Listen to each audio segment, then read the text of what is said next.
Alright guys, welcome back. This is the Unit 2A 0 period part 2.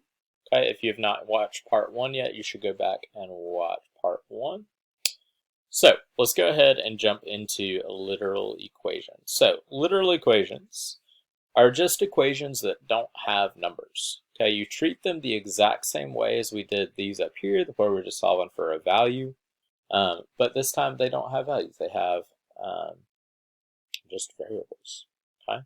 So this one says solve the following equation for A. Be sure to take into account whether a letter is capitalized or not. Okay.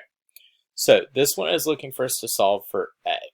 So all we got to do is get everything away from A, and once we've done that, we are in good shape. Okay, let me get that off there. That's annoying. So with that, the only thing we have with the A is a minus F. So let's add F because we're still going to just be doing the opposite, right? And so we get A equals Q plus F. And guess what, guys? The A is by itself, and so we're done. Okay. Now, if that seems funky to you, it's because it's different, right? There's no numbers. Okay, so that is legitimately different. The thing is, though, you treat them the exact same way. So all we did was get something away from our variable that we were looking to solve for. Okay. This one says to solve the following equation for A, be sure to take into account whether the letter is capitalized or not. So this time we're solving for capital A. We have dA equals F. Well, what's in between two things when they're smushed together like that? There's multiplication. And so what we need to do is divide. So divide by D.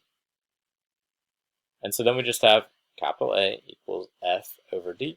And that capital A is now by itself, and so we are done. Okay, so literally the same thing we're doing, but it's just variables now. Okay, next one says solve the following equation for A. Be sure to take into account whether the letter is capitalized or not. All right, this time we have division going on. The B is being divided, so what do we need to do? We need to multiply. So multiply by B, multiply by B. There it goes. And so we'd have A equals DB. Okay. That's it there. All right, cool. All right, there are a few for you guys to try. So there is this one, this one, this one. So y'all go ahead and try those. Pause the video, try those, and we'll come back together. All right, hopefully that went well for you. This one you were solving for D, so all you had to do was add J. And so hopefully you got D equals N plus J.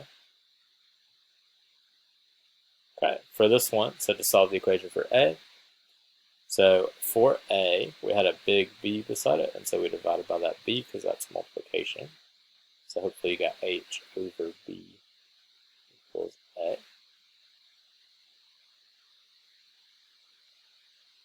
Okay. Then we had to solve the equation for F. So for that one, the F was divided by a G. Opposite of division is multiplication, so multiply by that G. And so you got F equals GH, or GH equals F, whichever one is more comfortable to you. All right, so those were those literal equations. So moving along down here, and now we have some multi-step ones, just a couple, I think. Yeah, just a couple. Okay, so for those, let's go ahead and look at this one. dm cubed plus n equals r. So this is to solve it for d, so we need to get this d by itself. Now, if y'all remember above, I gave you the advice in part 1 to always move the constant first. What we were really doing was we were getting whatever thing is away, but away from the variable we're looking for, but on the same side. Okay, so we're moving that. Well, this is similar. We're trying to get this d. We've got to move what is not with it, but on the same side of the equation away. So that's the n. So move your n over. So that makes it dm cubed equals r minus n. Now, we're trying to solve for d, and we're almost there, but there's still an m cubed with it. Well, that m cubed, remember, in the middle is just multiplication. So let's divide by the m cubed. Okay, and so that'll be d equals r minus n over n cubed. Okay, so there is that. All right, I want you guys to try to solve this next one for B, so pause your video, try it, Unpause it when you're ready to check. Alright, so hopefully you added m over because that was on the same side but not directly with it. And you got GB equals 9 plus m. Then we still had to get that b, and so divide by g, divide by g. We got b equals 9 plus m over g. Alright, cool. Alright, moving along to something else. This is technically day 2 we're heading into now. So we're about to look at some graphs and slope. Okay, so let's be sure that we're just good with graphing. So this you probably started in 7th grade, but it's hard, right? And so let's be sure we're all good. So I want y'all to label some stuff. In here, this is the slope. And y'all should know that that is rise over run. So rise over run. This right here is your y-intercept. Okay, so the y-intercept is at -4. The slope is telling us to go up 3 because rise over run over 5. Now we always go up and to the right. Unless it's negative, then we'd go down and to the right. Okay, so up and to the right. So up 3 and right 5. So 1, 2, 3. 1, 2, 3, 4, 5. There's just another point. I'll do that one more time. So up 3, 1, 2, 3. Up, or excuse me, over 5, 1, 2. I'm losing my spot. Let me try that again. So I went up 3, 1, 2, 3. Over 1, 2, 3, 4, 5. Okay, I'm going to do the same thing, just following the pattern to go backwards. So I'm going to go down this way and then over that way. So down 3, 1, 2, 3, over 1, 2, 3, 4, 5. Okay, and then you can just draw your line in and make sure to put you some arrows at the end. I'm so good at drawing lines on this little tablet I'm using. So yours probably looks prettier than mine. Alright, nosing along.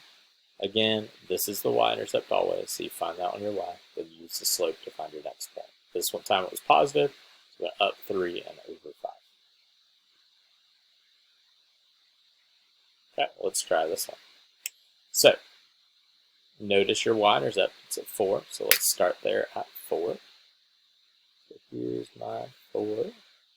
And then the slope is telling us to go down 4 over 3, because it's negative. So I'm going to go down 4, then right 3.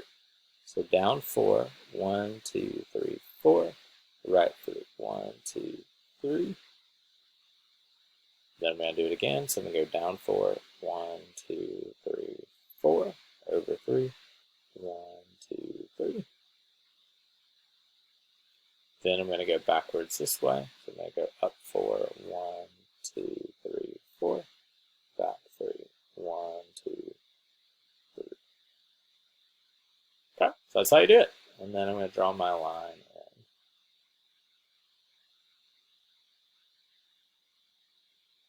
Boom. Okay, so there is that. Alright, then I have a couple for you guys to try.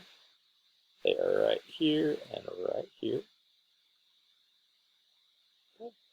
So, with that, go ahead and graph those two. Pause the video, graph those, and we'll come back together. Alright, so hopefully yours looked like this. You start at -5. So that was right here. Then the slope is 1 over 6. So go up 1 over 6. So up 1 over 6. 1, 2, 3, 4, 5, 6. Then for this one, back this way. So down 1, back this way 6. So 1, 1, 2, 3, 4, 5, 6. And then you should be able to just draw your line. Boom. Okay. So hopefully you had that. Let's go do that last graph. Okay, so this one is -2x plus 2. So with that, let's go ahead and put our y-intercept at 2. Yeah, I might have noticed a thing right here. It's just a number, right? Remember that -2 is the same thing as -2 over 1? So hopefully you're going down 2 over 1, down 2 over 1, down 2 over 1, and just keep trucking like that.